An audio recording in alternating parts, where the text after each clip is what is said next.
2 ನವೆಂಬರ್ಗೆ admit ಆಗಿದ್ದಾರೆ. 2 ನವೆಂಬರ್ಗೆ admit ಆಗಿದ್ದಾರೆ. 2 ನವೆಂಬರ್ಗೆ admit ಆಗಿದ್ದಾರೆ. ಅವರು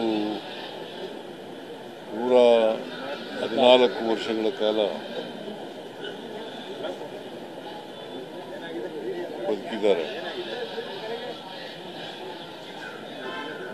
ಅವರು ಹುಟ್ಟೂರು ಹುಲಿಕಲ್ ಗ್ರಾಮ, ಮಾಗಡಿ ತಾಲೂಕು ಹುಲಿಕಲ್ ಗ್ರಾಮ.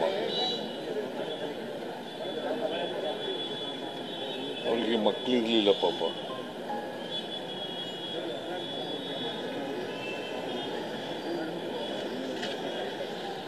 ಗಿಡಗಳನ್ನೇ ಮಕ್ಕಳು ಅಂತ ಸಾಕ್ತಾ ಇದ್ರು.